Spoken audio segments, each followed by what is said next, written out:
वाहेगुरु जी का खालसा, वाहेगुरु जी की फतेह। आज सम्माननीय बादल साहब की अंतिम अरदास में मैं संगत के सामने उपस्थित हुआ हूं, तब बादल साहब हमारे बीच में न रहने से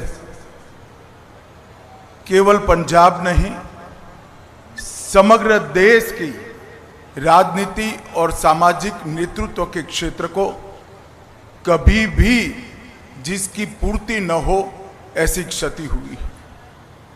ये गड्ढा जो बादल साहब के जाने से शून्यता जो पैदा हुई है, मैं देख रहा हूं लंबे अरसे तक इसको भर पाना सबके लिए बड़ी मुश्किल होगी। बादल साहब के जाने से सिख पंथ ने अपना एक सच्चा सिपाही खोया है, देश ने एक देशभक्त खोया है, किसानों ने अपना सच्चा हमदर्द खोया है और ढेर सारे राजनीतिक जीवन के उच्च मानांकों को सिद्ध करने वाले महापुरुष को खोया है। इतना लंबा सार्वजनिक जीवन, 70 साल का सार्वजनिक जीवन के बाद व्यक्ति चला जाए और पीछे कोई भी दुश्मन न हो, ऐसा अजात शत्रु जैसा जीवन बादल साहब के बिना कोई नहीं जी सकता। ये मेरे मन से मैं मानता हूं। मैं अनेक बार बादल साहब को मिला हूं, जब भी मिला कुछ सीख पाकर गया, जब भी मिला चेतना प्राप्त कर गया। इन्होंने हमेशा सच्चा रास्ता दिखाने का प्रयास किया। दल तो हमारे दो अलग थे, परंतु हमेशा उन्होंने वो ही कहा जो मेरे दल के लिए भी सही था। इतनी पारदर्शिता के साथ राजनीतिक जीवन में सलाह देना ये महामानव के सिवा कोई नहीं कर सकता। पंजाब के लगातार विधानसभा में रहने वाले सदस्य, सबसे ज्यादा रहने वाले सदस्य बादल साहब रहे। सबसे ज्यादा चुनावी राजनीति में भारत में जनप्रतिनिधि रहने का रिकॉर्ड भी बादल साहब का है। 5 बार पंजाब के मुख्यमंत्री बने और मैं रिकॉर्ड के आधार पर कह सकता हूं, नए पंजाब की नींव डालने का काम श्री प्रकाश सिंह बादल ने किया। सरदार प्रकाश सिंह बादल के जाने के साथ ही भाईचारे का सरदार चला गया। पूरा जीवन हिंदू सिख एकता के लिए पूरा जीवन उन्होंने समर्पित किया। राजनीति में कई विरोध झेलने के बावजूद सबको एकजुट रखने के लिए बादल साहब हमेशा प्रयासशील रहे। अभी सरदार सुखबीर जी बता रहे थे, बादल गांव में मंदिर भी बादल साहब का बनाया हुआ है, मस्जिद भी बादल साहब की बनाई हुई है और गुरुद्वारा भी बादल साहब का बनाया हुआ है। साच अर्थ में ऐसे व्यक्ति को दिया लेकर भी ढूंढेंगे तो देश के राजनीतिक जीवन में, सामाजिक जीवन में कभी भी नहीं मिल पाएगा। 1970 से लेकर आज तक जब भी देश के लिए खड़ा होने का मौका आया, बादल साहब ने कभी पीठ नहीं दिखाई। सार्वजनिक जीवन में सबसे लंबा समय जेल के अंदर रहकर सिद्धांतों के लिए, पंथ के लिए संघर्ष करने वाला कोई व्यक्ति था तो सरदार प्रकाश सिंह बादल थे। इमरजेंसी की बात हो, मैं तो बहुत छोटा बच्चा था, मगर मेरे पार्टी के बड़ों से मैंने सुना, अकाल प्रकाश सिंह बादल अकाली दल में चट्टान की तरह इमरजेंसी के खिलाफ खड़े रहे, लोकतंत्र की रक्षा के लिए।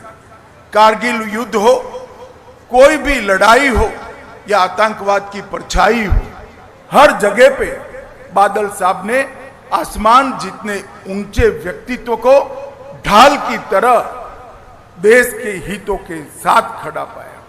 बादल साहब का जाना समूचे देश के लिए बहुत बड़ी क्षति है।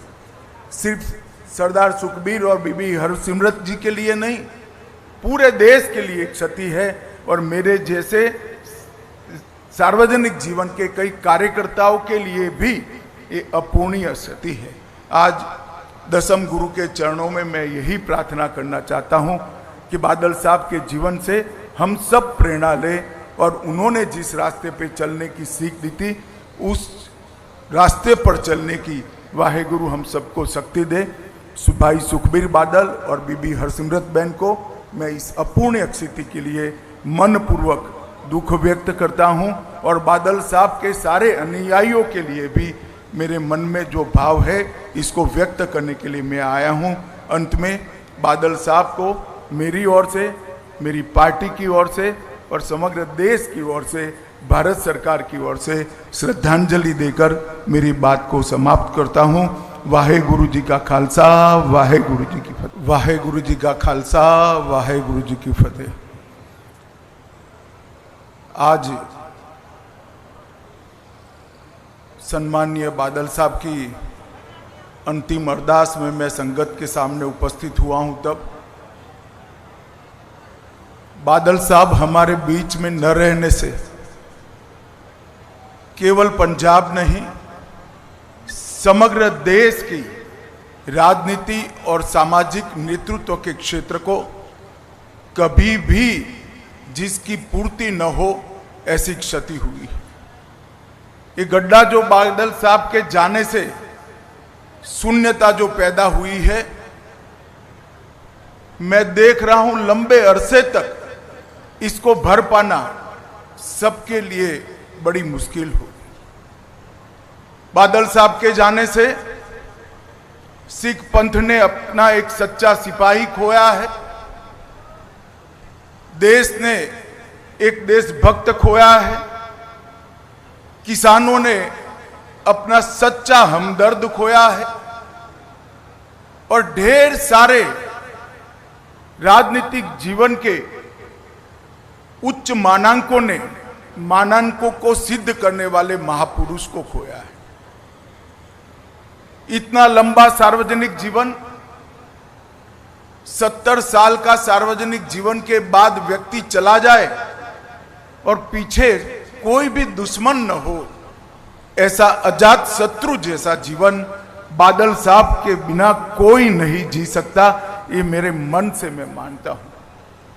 मैं अनेक बार बादल साहब को मिला हूं, जब भी मिला कुछ सीख पाकर गया, जब भी मिला चेतना प्राप्त कर गया।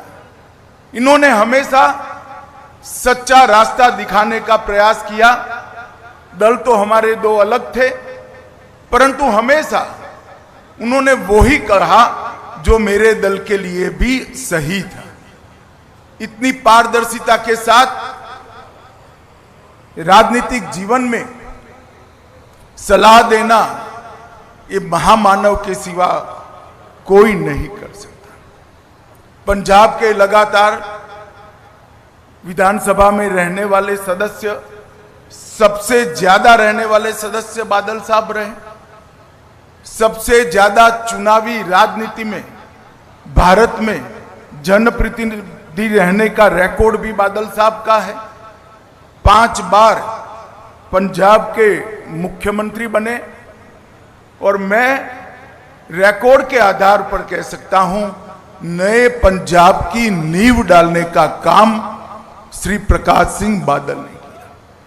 सरदार प्रकाश सिंह बादल के जाने के साथ ही भाईचारे का सरदार चला गया। पूरा जीवन हिंदू सिख एकता के लिए पूरा जीवन उन्होंने समर्पित किया। राजनीति में कई विरोध झेलने के बावजूद सबको एकजुट रखने के लिए बादल साहब हमेशा प्रयासशील रहे। अभी सरदार सुखबीर जी बता रहे थे, बादल गांव में मंदिर भी बादल साहब का बनाया हुआ है, मस्जिद भी बादल साहब की बनाई हुई है और गुरुद्वारा भी बादल साहब का बनाया हुआ है। साच अर्थ में ऐसे व्यक्ति को दिया लेकर भी ढूंढेंगे तो देश के राजनीतिक जीवन में, सामाजिक जीवन में कभी भी नहीं मिल पाएगा। 1970 से लेकर आज तक जब भी देश के लिए खड़ा होने का मौका आया, बादल साहब ने कभी पीठ नहीं दिखाई। सार्वजनिक जीवन में सबसे लंबा समय जेल के अंदर रहकर सिद्धांतों के लिए, पंथ के लिए संघर्ष करने वाला कोई व्यक्ति था तो सरदार प्रकाश सिंह बादल थे। इमरजेंसी की बात हो, मैं तो बहुत छोटा बच्चा था, मगर मेरे पार्टी के बड़ों से मैंने सुना, अकाल प्रकाश सिंह बादल अकाली दल में चट्टान की तरह इमरजेंसी के खिलाफ खड़े रहे, लोकतंत्र की रक्षा के लिए। कारगिल युद्ध हो, कोई भी लड़ाई हो या आतंकवाद की परछाई हो, हर जगह पे बादल साहब ने आसमान जितने ऊंचे व्यक्तित्व को ढाल की तरह देश के हितों के साथ खड़ा पाया।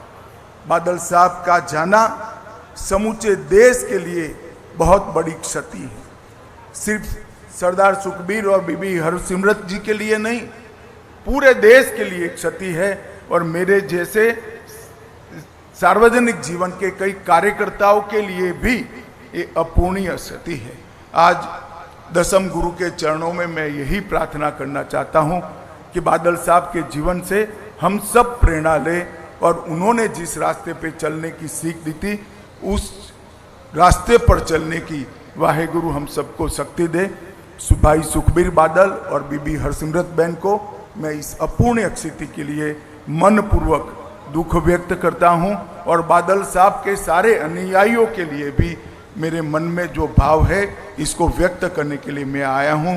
अंत में बादल साहब को मेरी ओर से, मेरी पार्टी की ओर से और समग्र देश की ओर से, भारत सरकार की ओर से श्रद्धांजलि देकर मेरी बात को समाप्त करता हूं। वाहे गुरु जी का खालसा, वाहे गुरु जी की फतेह।